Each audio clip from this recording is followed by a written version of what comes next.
les dénominations, elles sont spécialistes en hybridation de la parole de Dieu. Donc, si tu veux avoir la vie, Jean a écrit dans son évangile, il a dit, au commencement était la parole. Et la parole était Dieu, et la parole était avec Dieu. Toutes choses ont été faites par elle. Rien de ce qui a été fait n'a été fait sans elle. En elle était la vie. La vie se trouve qui est dans la parole de Dieu. Dans chaque mensonge du diable, il n'y a pas de vie, il n'y a que la mort. Donc, je ne dirais pas qu'il y a la vie dans la dénomination, il y a la vie dans la parole de Dieu. Si une parole véritable est apportée parmi les gens de dénomination qui croient cette parole, ils peuvent recevoir la vie. Ah. Parce que la vie, il n'y a que Dieu seul qui détient l'immortalité. Bienvenue à la suite de cette série d'émissions consacrée à la parole de Dieu. Aujourd'hui, nous allons aborder plusieurs questions qui préoccupent beaucoup de frères et sœurs du message. Le but est simple, c'est d'apporter de la lumière et d'aider l'épouse du Seigneur Jésus-Christ à mieux comprendre la Sainte Doctrine. Bonjour, Pasteur Valentin. Bonjour, Jean-Luc. Bienvenue à nouveau dans la tribune. Merci beaucoup de m'avoir aussi invité pour parler. Ça fait plaisir. Alors, on va commencer par une question pratique qui concerne plusieurs personnes, frères et sœurs qui vivent dans la diaspora. Si un frère ou une sœur du message se retrouve dans une ville où il n'existe pas d'église du message, ou si l'église locale ne croit pas exactement comme celle dont il est ou elle est issue, peut-il aller prier dans une autre église ou dans cette église-là?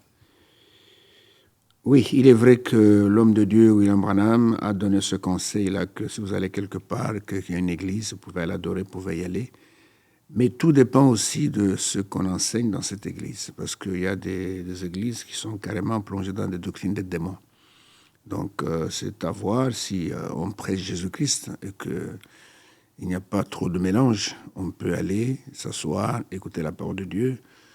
Il y a certaines églises protestantes qui prêchent encore un peu la bonne parole, on peut l'écouter. Mais il y a des églises du message, parfois c'est pire même que les dénominations, vous comprenez? Okay. Là où on adore Branham, et là où, c'est pas moi, l'enlèvement a déjà eu lieu, je ne conseille à personne d'aller dans ces églises-là, parce que dans chaque église, il y a des esprits. Vous risquez d'aller ramasser un démon que vous aurez difficile à vous en débarrasser. Parlons des 7 tonnerres, on attaque directement. Est-ce que les 7 tonnerres sont déjà révélés? Nous prêchons comme la Bible et nous croyons comme la Bible l'enseigne. Si vous parlez de 7 tonnerres, vous devez aller dans Apocalypse chapitre 10, et du verset 1er jusqu'au verset 4. Et là, nous voyons que, parce que les gens, si je passe seulement 7 tonnerres, certains ne comprendront pas. Et dans le livre de l'Apocalypse, on a montré à Jean des choses qui doivent arriver dans la suite du temps. En fait, le livre de l'Apocalypse nous montre ce qui va arriver jusqu'à la fin. Et on avait dit à Jean que tout ce que tu vois, ce Seigneur a dit, écrit mettre dans un livre, envoie aux 7 églises qui sont donc en Asie. Ces églises-là représentaient, disons, l'état d'église au cours du temps. Et ces temps sont divisés en sept périodes. Et quand les 7 tonnerres ont fait entendre leur voix, c'est-à-dire que quand il y a un ange puissant qui est descendu du ciel, qui a mis son pied sur la terre, son pied sur la mer, qui a levé sa main pour jurer, et quand il a levé la main, puis les 7 tonnerres ont fait entendre leur voix. Jean devait écrire ce qu'il a entendu, mais l'une voix lui dit, n'écris pas ce qu'on dit les 7 tonnerres. Et ce qui veut dire que cela ne concerne pas l'Église. D'accord. Tout ce qui concerne l'Église a été écrit. Alors, même le prophète du temps de la fin, il pensait que Dieu allait lui révéler ce qu'on dit les 7 tonnerres. Ça n'a pas été le cas. Donc, les 7 tonnerres sont, jusqu'au moment où je parle ici, un secret complet. Personne ne sait ce qu'on dit les 7 tonnerres.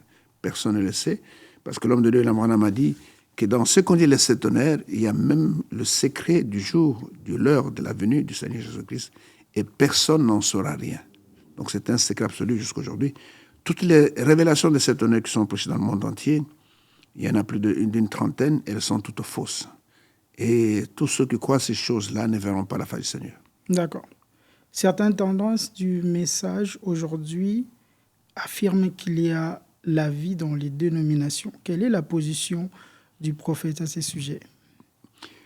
Je n'ai même pas besoin d'aller jusqu'au prophète parce que nous sommes censés croire comme les Saintes Écritures. La vie ne se trouve que dans la parole de Dieu. D'accord. C'est la parole seule qui va...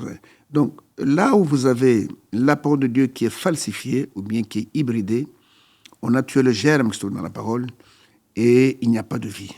Donc les dénominations, elles sont spécialistes en hybridation de la parole de Dieu.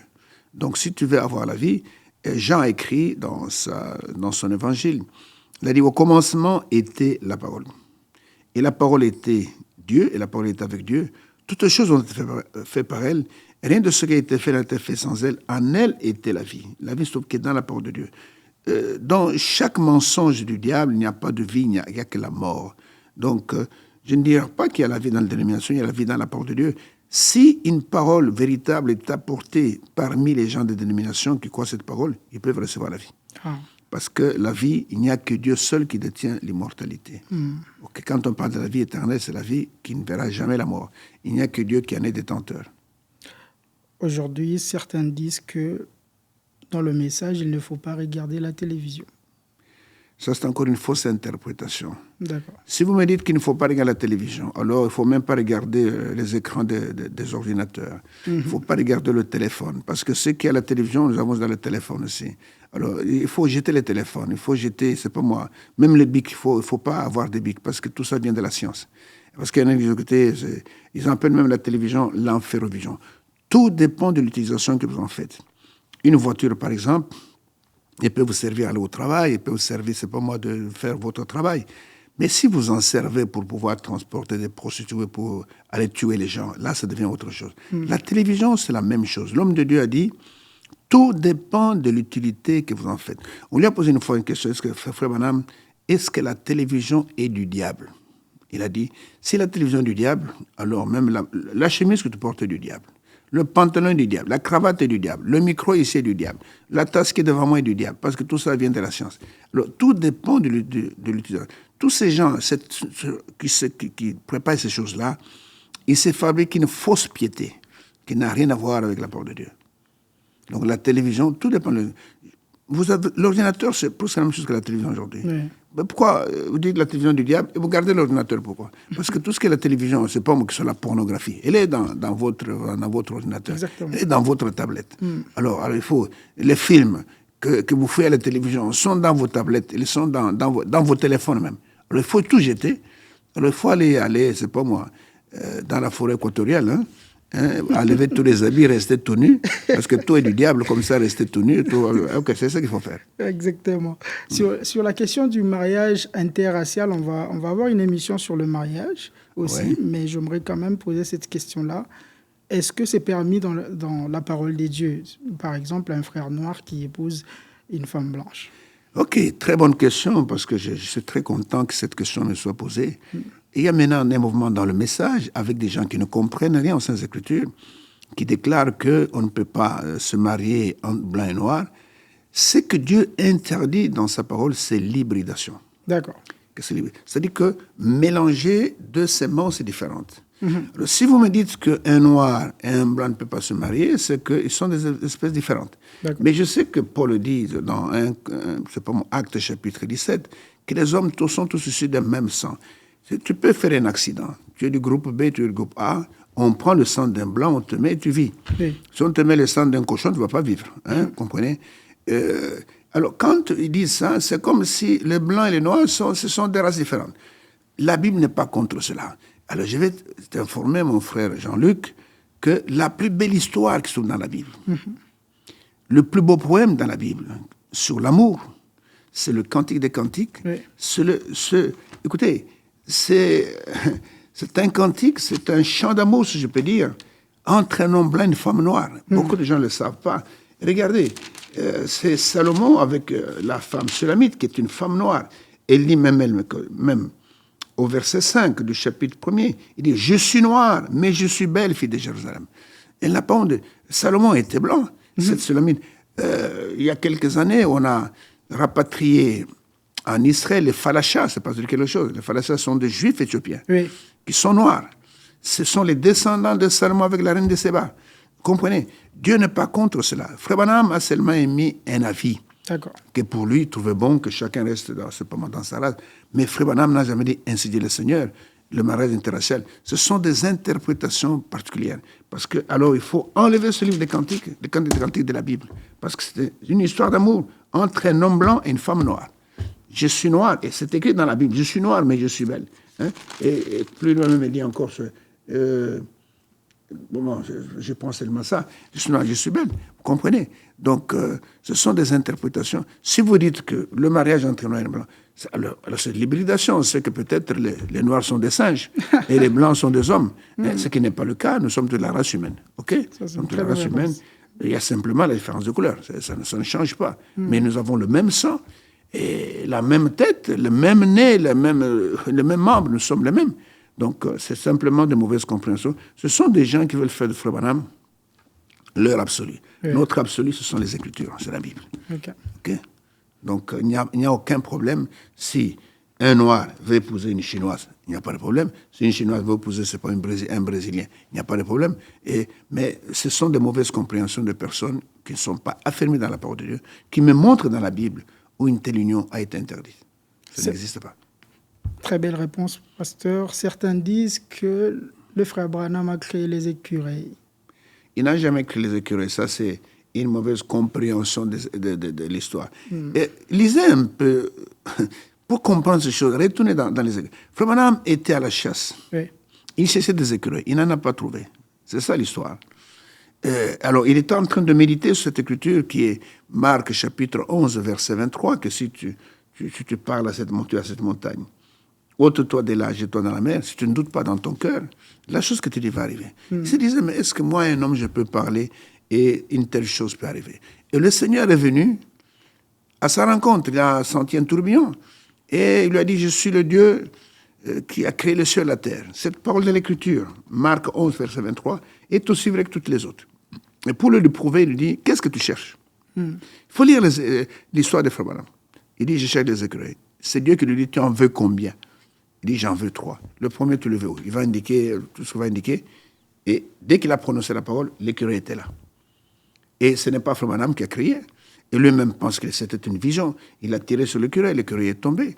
Il était laissé. Quand il a touché le sang, qu'il a compris que ce n'était pas une vision, c'était une réalité. C'est Dieu qui a créé les écureuils. Vous comprenez? Ce n'était pas Frère Branham. Le deuxième, tu le veux où? Ainsi de suite. Le troisième, ainsi de suite. Si Frère Branham est créateur, comme on l'a dit, alors Moïse était créateur avant lui.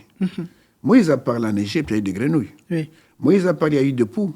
Moïse a parlé, l'eau de toute l'Égypte est venue du sang. Moïse a parlé, il y a eu des ténèbres dans toute l'Égypte. Oui. Parce que Moïse, alors, on n'a jamais dit que Moïse était... C'est Dieu qui a fait ça. Ce n'était pas Moïse. Et de la même manière, Frère Branham, Dieu l'a utilisé. En fait, c'était pour montrer ce qu'il allait faire avec l'épouse au temps de la fin, quand il va achever son œuvre. D'accord. Dans certaines assemblées du message aujourd'hui, on retrouve des maisons de dons. Est-ce conforme à la parole de Dieu? Ce n'est pas conforme à la parole de Dieu. Montre-moi un seul prophète ou bien un seul apôtre qui a eu des maisons de dons. Les maisons de dons n'existent pas. En fait, les maisons de dons, la forme qu'on trouve dans certaines assemblées, c'est une mauvaise interprétation du conseil du prophète. Frère Branham a dit ceci, Satan peut imiter tous les dons qui sont dans l'Église. Le don de parler la langue, le don de sagesse, le don d'interprétation des langues, le don de prophétie, ainsi de suite. Il n'y a qu'une seule chose qui ne sait pas comment imiter, c'est la parole de Dieu. D'accord. Alors, il a donné un conseil. Il dit que tous ceux qui ont des dons, ceux qui parlent, qui prophétisent, ce serait mieux qu'avant le culte, vous vous retrouvez à un seul endroit pour prier. Prier pourquoi? Pour que Satan ne vous utilise pas, que vous utilisez les enfants de Dieu en erreur. D'accord. Vous allez vous retrouver là-bas, vous allez prier, mais demandant chacun à son tour que Dieu puisse vous conduire dans ce que vous allez faire. Et quand vous allez maintenant entrer dans la grande assemblée, alors que la puissance du Saint-Esprit vous conduise à être utilisé par Dieu, pas par Satan. Et il n'a jamais dit que ceux qui ont des dons, qu'ils aillent se fermer dans une petite maisonnette et que les gens aillent les consulter. Non, non, non, non. On ne peut pas les consulter n'importe qui. Regardez dans l'Ancien Testament, dans 1 Samuel 9, 9, et regardez la seule personne qu'on peut aller consulter, comme dans notre temps, il est dit ici, 1 Samuel 9, 9, autrefois en Israël, quand on allait consulter Dieu, je dis bien consulter Dieu, on disait venez et allons vers le voyant. Car celui qu'on appelle aujourd'hui le prophète s'appelait autrefois le voyant. C'est la seule personne, un prophète majeur s'il vous plaît, pas des prophètes ici qui racontent n'importe quoi, qui ne voient que la sorcellerie. Un prophète majeur, on peut aller le consulter. C'est le seul ministère qu'on peut le consulter. En dehors de ça, un homme qui se met là-bas, regardez d'abord tous ces gens qui ont une maison de dons, ils ne voient que la sorcellerie. C'est tout ce qu'ils voient dans les maisons de dons. Et tu vois une femme qui entre là-bas mal vêtue, ils ne voient pas ça. Ils ne voient pas la mondanité. Ils ne condamnent pas la mondanité. Ils voient seulement la sorcellerie. Oh, ta famille est contre toi. Et c'est tout ce qu'ils voient dans les maisons de dons. La seule personne qui a eu une maison de dons dans la Bible, c'est Jézabel et son mari Akab. Ils en avaient 400 prophètes qui prophétisaient le mensonge. Et quand Josaphat est venu, qu'ils ont Josaphat dit, écoutez, cher collègue Akab, n'y a-t-il pas quelqu'un d'autre par lequel on peut consulter? Il dit, il y a un seul, mais je ne l'aime pas parce qu'il ne dit pas de bonnes choses. Maintenant, appelons-le. Et quand Michée est venu, Michée ne faisait pas partie de la maison de dons de Jézabel et d'Akab. Et quand il est venu, et quand il y a des choses, c'était contraire à tout ce que cette maison de dons disait. Vous comprenez? Il n'y a pas de maison de dons. Tous ceux qui ont de maisons de dons dans leur église, il y a les esprits séducteurs qui leur parlent. Ce n'est pas l'esprit de Dieu. Si on revient au prophète, est-ce que William Marion Branham, c'est le troisième Adam? Ça, c'est encore un manchon du diable. Celui qui a sorti cela, s'il ne se répand pas avant de mourir, je le connais, il aura des problèmes. Et regarde ce que la Bible dit. Je réponds par l'Écriture. D'accord. Je réponds par l'Écriture. Parce que si on dit qu'il y a un troisième Adam, c'est qu'il y en a, le premier est tombé, le deuxième est venu à échouer dans sa mission, le troisième est venu pour corriger les deux premiers. Mais regardez ce que la Bible dit dans 1 Corinthiens chapitre 15, verset 45. D'accord. Il est dit, c'est pourquoi il est écrit, le premier homme, Adam, devint une âme vivante. Le dernier Adam, c'est Christ, est devenu un esprit vivant. Donc, la Bible parle d'un premier et d'un dernier. D'accord. Le premier, c'était Adam qui est tombé, qui a perdu son héritage. Et le dernier Adam, c'est Christ qui est venu, sur la croix, il a crié, tout est accompli. C'est-à-dire que j'ai accompli ma mission. Le troisième viendra faire quoi? Parce que le dernier a achevé il est venu racheter tout ce que le premier avait perdu. Le troisième viendra faire quoi? Il est question du premier et du dernier. Alors, la Bible dit, n'ajoutez rien et retranchez rien. Ceux qui veulent ajouter un troisième Adam, ils cherchent seulement la colère de Dieu parce que ça n'existe pas. C'est anti-biblique. C'est comme quelqu'un qui viendrait d'écouter Apocalypse, 22 livres, 22 chapitres. Moi, j'ajoute un 23e chapitre. On ne peut rien ajouter à la parole de Dieu. Il n'y a qu'un premier et un dernier. Il n'y a pas un troisième. Quel est votre point de vue sur le ministère des bandes? N'écoutez que des bandes. Écoutez, quand on dit même écouter les bandes, il faut écouter ce que le Saint-Esprit dit dans les bandes. D'accord. Ce n'est pas répéter n'importe quoi. Frère Branham a donné ce conseil en disant, écoutez, quand vous aurez des problèmes, consultez le message qui est sur les bandes pour savoir. Alors, il n'est pas dit que quand nous avons les bandes, les autres ministères sont morts. Il n'y en a pas. Non. Dieu a des prédicateurs. L'épouse est préparée par 5 ministères. D'accord. Il y a le prophète, il y a les apôtres, il y a les pasteurs, il y a les évangélistes et les docteurs. Donc, vous devez écouter les 5 ministères pour pouvoir arriver à la perfection. Donc, quand tous ces gens qui vous disent, écoutez, n'écoutez que les bandes, non, les bandes sont là, et les bandes, sur la base des bandes, nous avons l'inspiration pour prêcher. Frère Branham a prêché du sermon, par exemple, en 1962. L'actualité a évolué. Le Saint-Esprit est en marche avec l'Église. Donc, on ne va pas seulement se cantonner à ce qui s'est passé en 1962.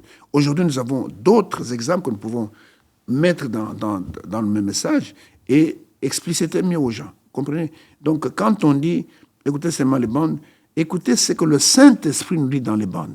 C'est une précision importante, pas seulement ce que l'homme Branham dit, parce que lui-même disait que dans ce que je dis, il y a de l'humain qui est là. Donc, il faut retenir ce que le Saint-Esprit dit, et le Saint-Esprit, qui est avec nous aujourd'hui, nous inspire encore davantage pour que nous puissions savoir comment placer les choses. Après la mort du prophète Branham, beaucoup de prédicateurs et des gens se sont levés pour dire qu'ils étaient la relève des frères Branham. Frère Branham a prêché un sermon, l'original. D'accord. Et dans ce sermon, il a montré que nous sommes tous des originaux. Comme tu es là, tu ne trouveras pas quelqu'un sur la terre qui est comme toi. Il n'y en a pas. William Branham était un original. Frère Frank était un original. Chaque prédicateur, chaque enfant de Dieu était un original.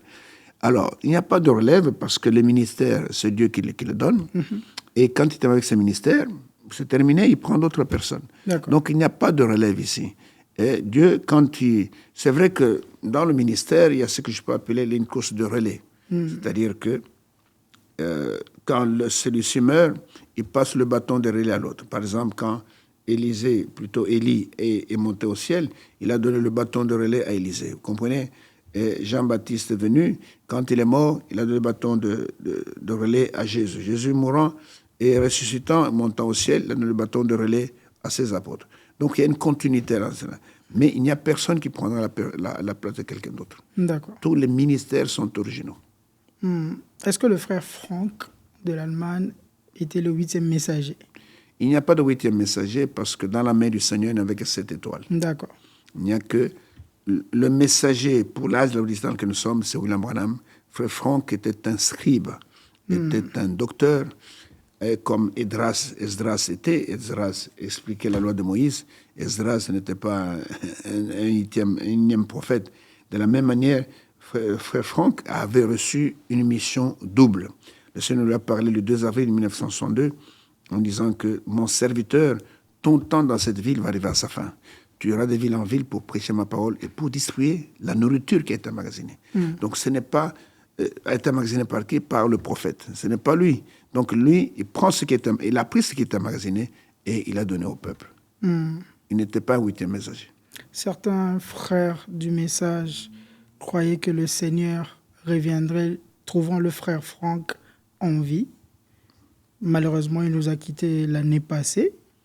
Que dites-vous à ces frères et sœurs qui pensaient cela? Ok, tout simplement parce qu'on ne fait pas attention aux Écritures. D'accord. Et parfois, on comprend les choses de la manière qui nous est propre. C'est comme, par exemple, c'est pas moi, pourquoi les Juifs ont raté la venue du Seigneur Jésus-Christ? Parce qu'ils n'ont pas attendu selon les Écritures. Et c'est vrai que quand on lit dans Matthieu chapitre 24, verset 46, là où il est dit que ce serviteur que son maître ouvrier faisant ainsi, on peut penser ça. Mais moi, j'ai eu l'occasion de lui poser la question, moi-même. J'ai une interview, elle est sur Internet, tout le monde peut la suivre. Je lui ai posé la question, frère Franck, cette écriture, il y en a qui disent que tu ne vas pas mourir. Il m'a répondu ceci, il m'a dit, dites aux frères de prêcher la parole, de ne pas s'occuper de frère Franck. D'accord. C'est la réponse qu'il m'a donnée. Dites-leur de prêcher la parole. Et dans cette parole, il n'est pas dit, c'est comme quand le Seigneur a dit, quand il a dit à Simon-Pierre, écoutez, il arrivera un temps où on va te lier les mains, on va te conduire, là où tu ne voudras pas aller, montrant qu'il va mourir en martyr. Et Pierre, maintenant, se retournant en voyant l'apôtre Jean, dit, mais Seigneur, mais celui-ci, qu'est-ce qu'il fait? Il dit que si je veux qu'il demeure jusqu'à ce que je revienne, quel est ton problème? Dès là, le bruit s'est répandu que Jean n'allait pas mourir. Là. Oui. Et c'est la même chose dans les Saintes Écritures. Dieu reste le seul interprète de sa parole. Et il y a le schéma de ce qui se passe au temps de la fin, qui est, comment on dit, typifié dans Ésaïe chapitre 40. Et là, on voit le ministère du prophète, le ministère du serviteur fidèle. Et nous voyons qu'après le serviteur fidèle, il y a les ministères dans l'Église qui vont travailler. Okay? Et après ce ministère, Dieu lui-même va venir pour chapeauter le tout, pour pouvoir, comment je vais dire, achever son œuvre lui-même dans la puissance et dans la victoire. Donc, quand on n'est pas au courant du programme de Dieu, on peut s'alarmer. Quand frère Branham est mort, frère Franck lui-même ne connaissait pas le programme. Il a pleuré comme un enfant, parce qu'il disait, sans ce ministère, comment l'époux sera-t-elle amenée à la perfection? Et pendant qu'il pleurait, Dieu lui dit, ton temps est venu de prendre maintenant ce qui était emmagasiné. Il a continué. Maintenant, quand lui est mort, les gens aussi se sont alarmés. Ah, qu'est-ce qui va arriver? Non, qu'est-ce qui va arriver? Dieu ne manque jamais de témoins. Vous savez, c'est comme nous à Kinshasa, quand notre pasteur était mort, le pasteur Nouna. Il y a une sœur qui pleurait. Dit, Seigneur, maintenant que ton serviteur est parti, comment est-ce que cette œuvre va se poursuivre parmi nous? Qui va maintenant prendre la relève? Et là, elle entend une voix dans son cœur. Ce n'est pas qui lui dit, quand tu auras des troubles, soyez du côté où sera frère Valentin. C'est tout ce qu'il a dit. Ça s'est répété 3 fois. La sœur est encore vivante. Pour ceux qui sont à Kinshasa, c'est la sœur Régine Sekila. Vous pouvez aller poser la question. Elle a expérimenté ça. Dieu ne manque jamais. Quand il retire un serviteur, il y a quelqu'un d'autre qui va prendre la relève. Pour finir cette émission, maintenant que le frère Franck est parti, ouais. Quelle est la suite du programme? Qu'est-ce que le Seigneur fait aujourd'hui? Mais c'est ce que je viens de vous dire. Frère Franck est parti. Dans Isaïe chapitre 40, il y a 4 voix. D'accord. La première voix, c'est la voix du prophète. Deuxièmement, c'est la voix du serviteur fidèle. Après, il y a les 5 ministères de Éphésiens chapitre 4, verset 11. Il a établi les uns comme je vais lire pour vous. Et c'est avec ces ministères que Dieu va achever son œuvre. Écoutez, je vais lire du verset 11 jusqu'au verset 16. Il dit, et il a donné les uns comme apôtres, les autres comme prophètes, les autres comme évangélistes, les autres comme pasteurs et docteurs, pour le perfectionnement des saints en vue de l'œuvre du ministère et de l'édification du corps de Christ, jusqu'à ce que nous soyons tous parvenus à l'unité de la foi et de la connaissance du Fils de Dieu, à l'état d'homme fait, à la mesure de la stature parfaite de Christ.